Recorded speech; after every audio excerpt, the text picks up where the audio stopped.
নমস্কাৰ বন্ধু বান্ধৱীসকল, স্বাগতম জনাইছো আপোনালোকক আমাৰ চেনেলটোলৈ। আপোনালোকে জানেনে, চন্দ্ৰগ্ৰহণ কেৱল এটা আকাশৰ ঘটনা নহয়, এই সময়ত কৰা কিছুমান সৰু উপায়েৰে সকলো ধনৰ পথ মুকলি কৰি দিয়ে। ৰৈ থকা ধন ঘৰলৈ আহিবলৈ ধৰে আৰু মা লক্ষ্মীৰ কৃপা আমাৰ ঘৰলৈ আগমন হয়। আজিৰ ভিডিঅ'টো আপোনালোকে শেষলৈকে চাব, কাৰণ শেষত মই এটা অতি শক্তিশালী ঘৰুৱা উপায়ৰ বিষয়ে ক'ম, যিটো বহু লোকে নাজানে। আহক তেনেহ'লে আমি বেছি দেৰি নকৰি সুন্দৰভাৱে জানি লওঁ। যদি ভিডিঅ'টো আপোনালোকৰ উপকাৰী যেন লাগে, নিশ্চয় লাইক এটা কৰিব আৰু আপোনালোকৰ বন্ধুবৰ্গ তথা আত্মীয়ৰ লগত এই ভিডিঅ'টো শ্বেয়াৰ কৰি তেওঁলোককো এই কথাখিনি জানিবলৈ সুবিধাটো দিব। চন্দ্ৰগ্ৰহণ কিয় ধনৰ লগত জড়িত, শাস্ত্ৰই কি কয় আৰু ইয়াৰ পৰা কেনেকৈ আমি উপকৃত হ'ব পাৰিম, এই সকলোবোৰ কথা জানো আহক এতিয়া। বন্ধু বান্ধৱীসকল, জ্যোতিষশাস্ত্ৰৰ অনুসৰি চন্দ্ৰ মানে হ'ল মন, আৰু মন ঠিক নহ'লে ঘৰত কেতিয়াও ধন নাথাকে। চন্দ্ৰগ্ৰহণৰ সময়ত মন অতি সংবেদনশীল হৈ থাকে, শক্তিৰ প্ৰবাহ তীব্ৰ গতিত বৃদ্ধি পাবলৈ ধৰি থাকে, কৰা কামৰ পৰা বহুগুণ ফল লাভ হয়। সেইকাৰণে চন্দ্ৰগ্ৰহণৰ সময়ত যদি আপোনালোকে সঠিক উপায়েৰে কিছুমান কাম কৰে, তেনেহ'লে ধনৰ দুখ আপোনালোকৰ নোহোৱা হৈ পৰিব, প্ৰচুৰ পৰিমাণে ঘৰত ধন আহিবলৈ ধৰিব, ঘৰৰ পৰিৱেশ উন্নত হৈ পৰিব, পাবলগীয়া ধনো আপোনালোকে লাভ কৰিব পাৰিব আৰু ধনৰ পথ এটা এটাকৈ সকলোবোৰ মুকলি হৈ পৰে। গ্ৰহণৰ আগতেই কৰিবলগীয়া কামসমূহ হ'ল, চন্দ্ৰগ্ৰহণ আৰম্ভ হোৱাৰ আগতেই ঘৰৰ পৰা ফটা যদি আপোনালোকৰ ঘৰত নোট আছে বা পুৰণা যদি পইচা আছে, সেইবোৰ ঘৰৰ পৰা দূৰ কৰাটো দৰকাৰ। যদি এইবোৰ পইচা বা এইবোৰ নোট যদি আপোনালোকৰ ঘৰত থাকে, তেনেহ'লে আপোনালোকৰ ঘৰত কেতিয়াও ধনৰ অভাৱ পূৰ্ণ নহ'ব, সদায় আপোনালোকৰ ঘৰত দুখ দৰিদ্ৰতা বৃদ্ধি পাই থাকিবলৈ ধৰিব। সেই গতিকে আপোনালোকৰ ঘৰত যদি ফটা পুৰণা নোট আছে, সেইবোৰ আজিয়ে আপোনালোকে ঘৰৰ পৰা দূৰ কৰক আৰু ঘৰত আপোনালোকে শুভ আৰু নতুন নোট আনি ৰাখিবলৈ চেষ্টা কৰিব। চন্দ্ৰগ্ৰহণৰ সময়ত মানিবেগ পৰিষ্কাৰ কৰি লোৱাটো দৰকাৰ। চন্দ্ৰগ্ৰহণ লগাৰ আগতেই আপোনালোকে মানিবেগটো পৰিষ্কাৰ কৰিব। অদৰকাৰী যদি কিবা আপোনালোকৰ কাগজ সোমাই আছে, সেই কাগজবোৰ আপোনালোকে উলিয়াই পেলাব, আৰু অদৰকাৰী যদি ফটা পুৰণা পইচা এনেই জমা কৰি আপোনালোকে ৰাখিছে, সেই মানিবেগৰ পৰা সেই পুৰণা ফটা পুৰণা পইচা উলিয়াই পেলোৱাটো দৰকাৰ। তেতিয়াহে আপোনালোকৰ ওপৰত শুভ প্ৰভাৱ পৰিবলৈ ধৰিব আৰু গ্ৰহণৰ শুভ প্ৰভাৱ আপোনালোকৰ ঘৰত পৰিব। আপোনালোকৰ ঘৰত যদি প্ৰায় অশান্তি হৈ থাকে, ঘৰত কাজিয়া পেচাল হৈ থাকে, তেনেহ'লে গ্ৰহণৰ আগতেই এইবোৰ নোহোৱা কৰক। বিশেষকৈ গ্ৰহণ চলি থকাৰ সময়ত ঘৰত কেতিয়াও অশান্তিকৰ পৰিৱেশ বিৰাজ কৰি নাৰাখিব বা ঘৰত কেতিয়াও হাই কাজিয়া বা হুলস্থুলৰ পৰিৱেশ কৰি নাৰাখিব।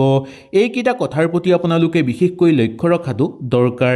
যদি এনে কৰি ৰাখে, তেনেহ'লে আপোনালোকৰ ঘৰত কেতিয়াও ধনৰ আগমন নহ'ব আৰু বিশেষকৈ সেই ঘৰৰ পৰা সকলো শুভ শক্তি নোহোৱা হৈ পৰিব, বিশেষকৈ মা লক্ষ্মী সেই ঘৰৰ পৰা গুচি যাব। গ্ৰহণৰ আগতেই আপোনালোকে সৰু এটা প্ৰতিকাৰ ঘৰত কৰি ল'ব, তেতিয়া গ্ৰহণৰ বেয়া প্ৰভাৱ আপোনালোকৰ ওপৰত নপৰিব আৰু মা লক্ষ্মী আকৰ্ষিত হৈ পৰিব আপোনালোকৰ ঘৰলৈ। এটা সৰু পাত্ৰ আপোনালোকে ল'ব, তাত দুটামান আপোনালোকে চাউল দি ল'ব, অকণমান হালধি দি ল'ব, কেঁচা হালধি দিলেও হ'ব বা শুকান হালধি দিলেও হ'ব বা হালধি গুড়ি অকণমান দিলেও হ'ব।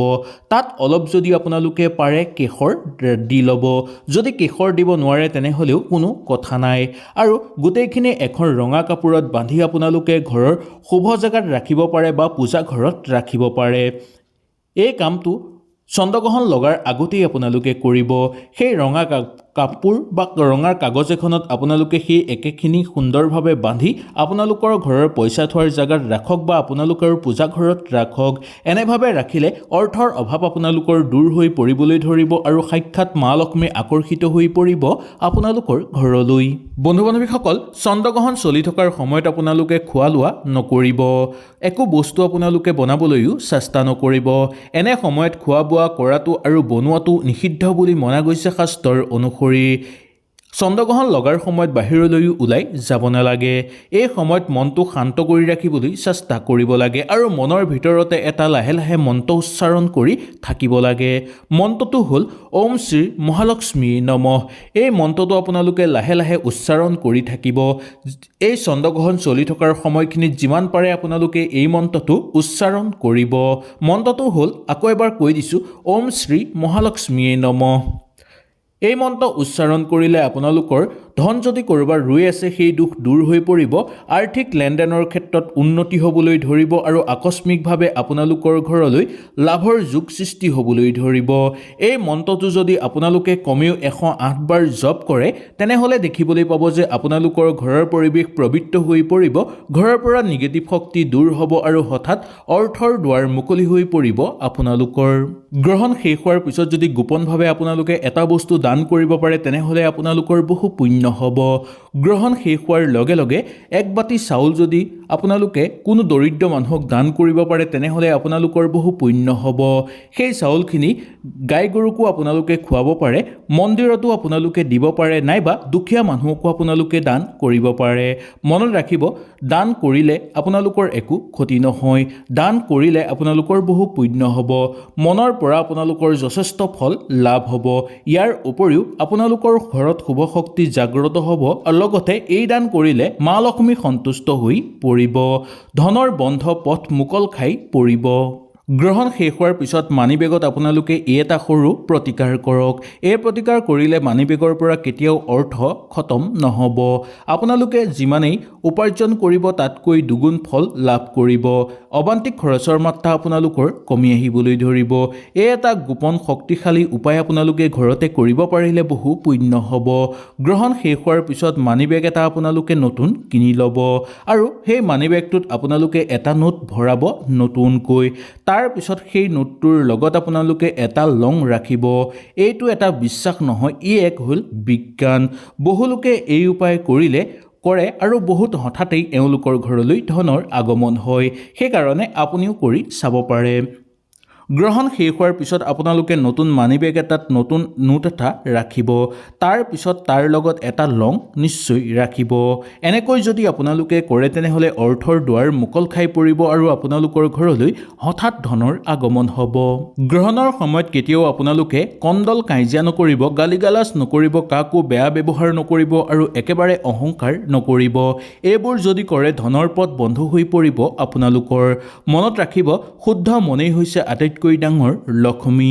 সেই গতিকে আপোনালোকে শুদ্ধ মন ৰাখিবলৈ চেষ্টা কৰিব আৰু এই সময়ত ভগৱানক স্মৰণ কৰিব।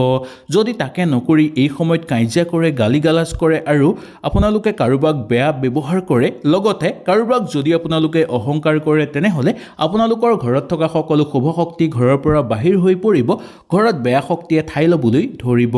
এনে ঘৰত কেতিয়াও মা লক্ষ্মী স্থায়ীভাৱে বাস নকৰে। যিমানেই আপোনালোকে নিয়ম নীতি নামানক কিয়, কিন্তু আপোনালোকৰ ঘৰত যদি এইবোৰ থাকে তেনেহ'লে আপোনালোকৰ ঘৰত কেতিয়াও শুভ নহ'ব। শুভ মানেই হৈছে আটাইতকৈ ডাঙৰ লক্ষ্মী। হয়তো এই ভিডিঅ'টোৰ যোগেদি আপোনালোকে হয়তো উপকৃত হ'ল। তেনেহ'লে নিশ্চয় কমেণ্টত লিখিব ওম শ্ৰী মহালক্ষ্মী নমঃ। মা লক্ষ্মীৰ কৃপা আপোনালোকৰ ওপৰত সদায় থাকিব। যদি ভিডিঅ'টো আপোনালোকৰ উপকাৰী যেন লাগিল, ভিডিঅ'টো লাইক এটা কৰি আমাৰ মনোবল বঢ়াব আৰু আপোনালোকৰ বন্ধুবৰ্গ তথা আত্মীয়ৰ লগত এই ভিডিঅ'টো শ্বেয়াৰ কৰি তেওঁলোককো এই কথাখিনি জানিবলৈ সুবিধাটো দিব। তেনেহ'লে আজিলৈ আপোনালোকৰ ওচৰৰ পৰা বিদায় লৈছোঁ। কালিলৈ পুনৰ আপোনালোকক লগ পোৱাৰ প্ৰতিশ্ৰুতিৰে আজিলৈ নমস্কাৰ।